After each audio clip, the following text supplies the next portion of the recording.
বন্ধুরা, আমি বাগেশ্বর ধাম বালাজির শপথ খেয়ে বলছি, আগামী ৪৮ ঘন্টার মধ্যে আপনার কোটিপতি হওয়ার স্বপ্ন পূরণ হবে এবং আপনি পুরো ৪০ কোটি টাকার সম্পত্তির মালিক হবেন। হ্যাঁ বন্ধুরা, আপনারা একদম ঠিক শুনছেন। আমরা জানি আপনারা হয়তো আমার কথায় বিশ্বাস করছেন না, কিন্তু আপনাদের তথ্যের জন্য জানিয়ে দিই যে স্বয়ং আমার পর্চায় আপনার নাম এসেছে, অর্থাৎ এই পর্চা স্বয়ং বাগেশ্বর ধাম সরকার বের করেছেন, তাই এই পর্চা কখনো ভুল হতে পারে না।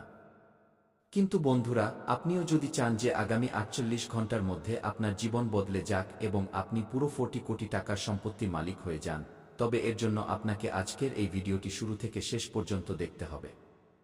হ্যাঁ বন্ধুরা, যদি আপনি আজকের এই ভিডিওটি শুরু থেকে শেষ পর্যন্ত দেখেন, তবে আমি বাগেশ্বর ধাম বুক ঠুকে বলছি, আগামী ৪৮ ঘন্টার মধ্যে আপনি কোটিপতি মানুষ হিসেবে পরিচিত হবেন, মহল্লার রাজা হয়ে যাবেন। আপনার নাম খবরের কাগজে ছাপবে এবং আপনি এক নিমিষেই ফকির থেকে রাজা হয়ে যাবেন। হ্যাঁ বন্ধুরা, অত্যন্ত গুরুত্বপূর্ণ এবং অত্যন্ত সঠিক একটি ভিডিও আমরা আপনার জন্য নিয়ে এসেছি। তাই আপনার কর্তব্য হলো আজকের এই ভিডিওটি শেষ পর্যন্ত দেখা এবং আগামী ২৪ থেকে ৪৮ ঘন্টার মধ্যে কি বড় সুখবর মিলবে, কি সতর্কতা আপনাকে অবলম্বন করতে হবে, তার সম্পূর্ণ তথ্য আমরা আজকের এই ভিডিওতে আপনাকে জানাব। বন্ধুরা, ভিডিওতে এগিয়ে যাব তার আগে আপনিও যদি ভগবান হনুমান মহাবীর বজরংবলীর সত্যিকারের ভক্ত হন, তবে ভিডিওর শুরুতেই একটি লাইক করে দিন এবং নিচে কমেন্ট বক্সে লিখুন, জয় বাবা বাগেশ্বর ধাম, জয় হনুমান মহাবীর বজরংবলী, আমাদের উপর কৃপা করো বাবা। বন্ধুরা, যদি আপনারা এমনটা করেন তবে আপনাদের আর্জি আমরা নিজেরা লাগাব এবং আপনার নামে যা কিছু বের হবে তা আমরা আগামী ২৪ ঘন্টার মধ্যে আপনাকে জানিয়ে দেব। তবে এখন আপনার কুণ্ডলিতে অনেক বড় যোগফলের নির্মাণ হয়েছে, যার ফলে আপনি কোটি কোটি টাকার ধনদৌলত পাবেন। বন্ধুরা, ভিডিওটি শুরু করছি হনুমানজির একটি মূল বচন দিয়ে। বন্ধুরা, হনুমানজি বলছেন, বাবা, তুই শুধু তোর কর্ম সঠিক রাখ, নিজের নিয়ত পরিষ্কার রাখ, নিজের হৃদয়ে বিশ্বাস রাখ এবং নিজের চিন্তাভাবনায় ইতিবাচকতা রাখ। সকালে উঠে নিজের স্বপ্নের দিকে পা বাড়াতে থাক, কারণ যখন মানুষ নিজেকে বদলাতে শুরু করে, তখন পুরো ব্রহ্মাণ্ড তার পথ সহজ করতে শুরু করে। মনে রাখিস বাবা, আমি তোর প্রতিটি সংগ্রামে, প্রতিটি মুশকিল পরিস্থিতিতে, প্রতিটি অন্ধকারে তোর সাথে দাঁড়িয়ে আছি। আমি তোর ধৈর্য দেখছি, তোর পরিশ্রম শুনছি, তোর আশা অনুভব করছি। তাই সাহস হারাস না, কারণ যেদিন তুই তোর ভয়ের চেয়ে বড় হয়ে যাবি, সেদিনই তোর জীবনে পরিবর্তনের সূচনা হয়ে যাবে। বন্ধুরা, আগামী ৪৮ ঘন্টা হোক বা আগামী দিনগুলো, সময় সবসময় তার পক্ষেই থাকে যে নিজের উপর বিশ্বাস রাখে, কর্ম করে এবং হার মানতে অস্বীকার করে। আর যখন মানুষ ভেতর থেকে মজবুত হয়ে যায়, তখন তার পথের সমস্ত বাধা নিজে থেকেই সরে যেতে থাকে। তাই আজ থেকেই নিজেকে দুর্বল মনে করবেন না, নিজের চিন্তাকে উঁচুতে রাখুন, নিজের স্বপ্নকে ছোট মনে করবেন না। কারণ হনুমানজির আশীর্বাদ কেবল তার উপরেই বর্ষিত হয় যে পরিশ্রম এবং বিশ্বাস দুটোকেই সাথে নিয়ে চলে। বন্ধুরা, যখন আপনি সকালে উঠে একটি ছোট পদক্ষেপ ও নিজের লক্ষ্যের দিকে বাড়ান, তখন শক্তি আপনার সাথে চলে, ভাগ্য আপনার সাথে যুক্ত হয় এবং আশীর্বাদ আপনার পেছনে দাঁড়িয়ে থাকে। হনুমানজি বলেন, বাবা, যখন তুই সত্যিকারের মনে পরিশ্রম করিস, তখন আমি তোর জীবনে এমন সব অজানা রাস্তা খুলে দিই যা তুই কখনো ভাবিসনি। আমি তোর জন্য এমন সুযোগ নিয়ে আসি যা হঠাৎ অলৌকিক মনে হয়, কিন্তু আসলে তা তোর ক্রমাগত প্রচেষ্টারই ফল হয়। তাই বন্ধুরা, নিজেকে কম মনে করবেন না। জীবনকে নিজের স্বপ্নের মতো করে গড়ে তুলুন। প্রতিটি চ্যালেঞ্জ গ্রহণ করুন, কারণ চ্যালেঞ্জ আপনাকে থামাতে নয় বরং আপনাকে শক্তিশালী করতে আসে। যে মানুষ পড়ে গিয়ে আবার উঠে দাঁড়ায়, সেই জয়ের আসল হকদার হয় এবং হনুমানজি সবসময় সেই যোদ্ধার সাথেই দাঁড়িয়ে থাকেন যে ভেঙে পড়ার পরেও হাসিমুখে এগিয়ে যাওয়ার সাহস রাখে।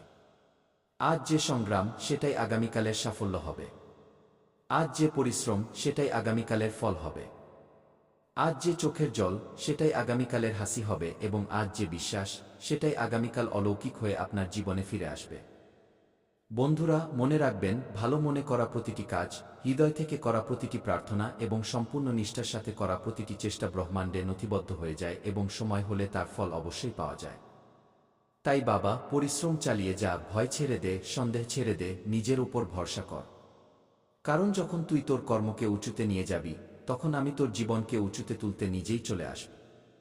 আমি তোর ঘরে অপার শক্তি, শান্তি এবং সুযোগ নিয়ে আসব এবং তোর ভাগ্যকে সেই দিকে ঘুরিয়ে দেব যেখানে সাফল্য দাঁড়িয়ে হাসছে।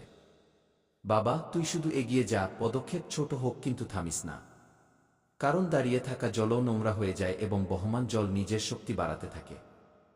আজকের দিন, এই মুহূর্ত, এই চিন্তা, এই সংকল্প, এটাই তোর জীবন বদলানোর শুরু।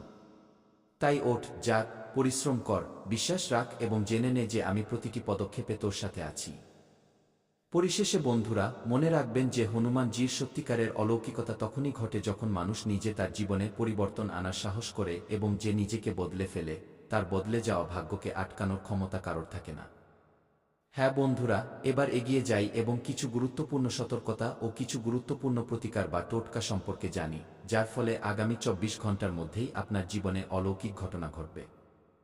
বন্ধুরা, যদি কুণ্ডলিতে বিশেষ ধরনের যোগ তৈরি হয় এবং আমরা যদি কিছু উপায় ও সতর্কতা অবলম্বন করি, তবে ভগবান আমাদের উপর আরও বেশি প্রভাব ফেলেন, আশীর্বাদ বর্ষণ করেন।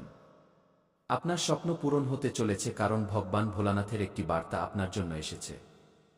আপনি যে শিবজির সেবা করেছিলেন, তার পূজা করেছিলেন, তার ফল আপনি শ্রাবণের আগেই পেতে চলেছেন।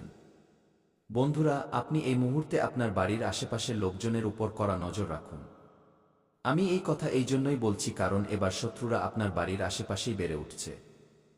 তারা অপেক্ষা করছে, আপনার সফলতার অপেক্ষা করছে, আপনার উচ্চশিখরে ওঠার অপেক্ষা করছে, যাতে তারা আপনার পা ধরে নিচে ফেলতে পারে। বন্ধুরা, কিছু লোক আপনার উপর তন্ত্রমন্ত্র বা তুকতাকের ক্রিয়াও করাচ্ছে। এই কথা আমি আগেও বলেছিলাম যে আপনার বাড়ির আশেপাশে যারা বাস করছে তারা এই সুযোগেই বসে আছে যে কখন আপনি ভয়ে পিছিয়ে যাবেন এবং কখন তারা আপনার বাড়িতে খারাপ ক্রিয়া করবে। আজকের সময়ে বন্ধুরা, বাড়ির দরজাও আমাদের খুব সাবধানে রাখা উচিত, কারণ লোকেরা অনেক সময় বাড়ির দরজাতেই তান্ত্রিক জিনিস বেঁধে চলে যায়। আমাদের কাছে সেটা সাধারণ জিনিস মনে হয়, কিন্তু সেই জিনিস বাড়িতে কারোর মৃত্যু পর্যন্ত ডেকে আনতে পারে। শারীরিক অসুস্থতা আপনাকে খুব বেশি বিরক্ত করবে। কিন্তু বন্ধু, আপনিও মানুষ, আপনার রক্তঘামের উপার্জিত ধন যেন ডাক্তারের পেছনে খরচ না হয়, তাই নিজের স্বাস্থ্যের প্রতি একদমই অবহেলা করবেন না।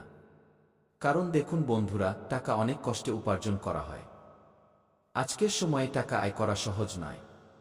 সেই সব লোকেদের গিয়ে জিজ্ঞাসা করুন যারা দিনরাত ঘাম ঝরায় এবং সারাদিন পরিশ্রম করার পর মাত্র ২০০ বা ৩০০ টাকা পায়। তাই আপনাদের সকলকে জানিয়ে দিই যে আপনারা এই মুহূর্তে নিজেদের কাজের উপর মনোযোগ দিন এবং স্বাস্থ্যের প্রতি একদমই অবহেলা করবেন না। পরিবারের যে কোনো সদস্যই হোক, যদি আপনার মনে হয় যে সাধারণ জ্বর-সর্দি কিছু সময়ে ঠিক হয়ে যাবে, তবে এখানেই আপনি ভুল করছেন। দেখুন, ছোটখাটো অসুখই বড় আকার ধারণ করে, আমরা বুঝতে পারি না। আমি আপনাদের বলে দিই বন্ধুরা, আপনারা যতটা সম্ভব সঠিক আহার গ্রহণ করে সুস্থ থাকার চেষ্টা করুন, বাইরের জিনিস একদমই খাবেন না। একদিকে আপনার জীবনে কিছু জিনিস এলোমেলো মনে হচ্ছে। কিছু লোকের সাথে সম্পর্ক খারাপ হবে, আবার কিছু লোকের প্রতি বন্ধুরা আপনার আচরণ বদলাবে। এখন এর পেছনের কারণ কি সেটা তো সময় বলবে, কারণ আপনাকে সফল হতে কেউ দেখতে চায় না। বন্ধুরা, আমি আপনাদের বলে দিই যে যদি মনে কোনো কিছুর ভয় থাকে তবে সেই ভয় দূর করার চেষ্টা করুন এবং সবসময় মনে রাখবেন যে আপনার জীবনে আপনি আগেও অনেকবার এমন গভীর আঘাত এবং এমন গভীর ক্ষত পেয়েছেন যা থেকে আপনি এখনও পুরোপুরি সেরে উঠতে পারেননি। তাই এবার খেয়াল রাখবেন আমার প্রিয় বন্ধুরা, সেই ক্ষতগুলোকে দ্বিতীয়বার মনে করার চেষ্টা করবেন না। কারণ দেখুন, আপনি সবসময় নিজেকে খুশি রাখেন, তাই নিজেকে খুশি রাখাতেই আপনার মঙ্গল। লোকে আপনার ব্যাপারে কি বলছে, লোকে আপনার ব্যাপারে কি ভাবছে, পিঠের পেছনে লোকেরা কি করছে, এই সব কথার বিন্দুমাত্র প্রভাব নিজের উপর পড়তে দেবেন না। তাই আপনি শুধুমাত্র নিজের জীবনকে সুন্দর করার উপর মনোযোগ দিন, এগিয়ে যাওয়ার উপর মনোযোগ দিন এবং জিনিসগুলোকে নিজের পক্ষে করার উপর মনোযোগ দিন। বন্ধুরা, আপনাদের জানিয়ে দিই যে আপনাকে এই মুহূর্তে আপনার যে কোনো পরিকল্পনা সম্পূর্ণ গোপনে রাখতে হবে। পরিকল্পনা গোপনে রেখে আপনি এগিয়ে যান এবং রোজ সকালে হাঁটার অভ্যাস করুন। যে মানুষ সকালে হাঁটে তার জীবন সবথেকে বেশি গোছানো হয় এবং আপনার এই মুহূর্তে দেরি করে ঘুম থেকে ওঠার কিছু বাজে অভ্যাস তৈরি হচ্ছে। বন্ধুরা, মনে রাখবেন যে ঘুমায় সে হারায়, যে জাগে সে পায়। অর্থাৎ যে মানুষের জীবন শুধু ঘুমিয়েই কেটে যায়, সে মানুষ সময় হারিয়ে ফেলে, সুযোগ হারিয়ে ফেলে, প্রাপ্তিগুলো হারিয়ে ফেলে। সেই জন্য আপনাকে খেয়াল রাখতে হবে বন্ধুরা যে আপনি এই মুহূর্তে নিজের কাজের উপর ফোকাস বজায় রাখুন। নিজের ব্যক্তিগত জীবনে যা কিছু সমস্যা, যা কিছু বাধা বা অসুবিধা চলছে, সেগুলোকে শোধরানোর উপর জোর দিন। আর আপনার যা কিছু টাকার লেনদেন আছে, দেখুন বন্ধুরা, টাকা আজকের জীবনে খুব জরুরি জিনিস হয়ে গেছে। আজকের সময়ে কোনো ব্যক্তির নিয়ত কখন খারাপ হয়ে যাবে আমরা কিছু বলতে পারি না। আমরা কোনো ব্যক্তির জন্য যতই ভালো করি, কোনো ব্যক্তির জন্য যতই ভালো চিন্তা করি না কেন, কিন্তু আজকের সময়ে প্রত্যেক ব্যক্তির নিয়ত এক সময় বদলে যায়। একজন ব্যক্তির জন্য আমরা যতটা ভাবি বা করি, সেই ব্যক্তি এক সেকেন্ডের মধ্যে পাল্টে যেতে পারে। তাই আপনাকে খেয়াল রাখতে হবে যে লোকের নিয়ত যাচাই করতে শিখুন। লোকেরা আপনার প্রতি কি চিন্তা রাখে, লোকেরা আপনার সম্পর্কে কি বলে, এই বিষয় থেকে আপনি যতটা দূরে থাকবেন ততটাই আপনাদের জন্য ভালো হবে। এবং বন্ধুরা, আপনাকে এই মুহূর্তে অকারণে নিজের ঘর থেকে বের হওয়া যাবে না। যতটা সম্ভব অনাবশ্যক যাত্রা বা ঝামেলা এড়িয়ে চলার চেষ্টা করুন। কারণ বন্ধুরা দেখুন, অকারণে ঘর থেকে বের হলে আপনার জন্য বিপদ বাড়তে পারে। যদি বিপদ বেড়ে যায় তবে সেই বিপদ থেকে বের হতে আপনার ঘাম ছুটে যাবে। যতটা সম্ভব এই মুহূর্তে অনাবশ্যক ঘোরাঘুরি বা বিপদ এড়িয়ে চলুন এবং নিজের পরিবারের খেয়াল রাখুন। আপনার সবথেকে প্রথম অগ্রাধিকার কি? আপনজনদের খেয়াল রাখা, পরিবারের খেয়াল রাখা, সন্তানের খেয়াল রাখা, জীবনসঙ্গীর খেয়াল রাখা এবং মাতাপিতার খেয়াল রাখা। হ্যাঁ বন্ধুরা, এই মুহূর্তে আপনাকে আমি আরও একটি বিষয় বলে দিই যে, দেখুন, যদি আপনি কোনো বিষয় নিয়ে খুব বেশি চিন্তিত থাকেন, তবে সেই বিষয়ে জড়িয়ে পড়ার বদলে সেই বিষয়টিকে কিভাবে দূর করা যায় সেদিকে মনোযোগ দিন।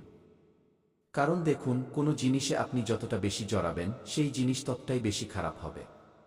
পরিস্থিতিকে নিজের পক্ষে করতে হলে সমস্যার সমাধান খুঁজুন, সমস্যার কারণ নয়। বন্ধুরা, আপনারা নিজেদের কাজকারবারকে বেশি গুরুত্ব দিচ্ছেন না। কাজকারবারকে গুরুত্ব দেওয়ার উপর মনোযোগ দিন, কারণ কাজকারবারই আপনাকে খেতে দেবে এবং নিজের ব্যক্তিগত জীবনের যে সমস্যাগুলো আছে সেগুলো আপনি আপনার আপনজনদের সাথে অবশ্যই শেয়ার করুন। কারণ আপনার আপন লোকেরা যখন আপনার সঙ্গ দেবে তখন আপনি অনেক এগিয়ে যাবেন এবং আপনার ভাগ্য চমকে উঠবে। আপনার ভাগ্যের পাওনা আপনি খুব শীঘ্রই পেতে চলেছেন।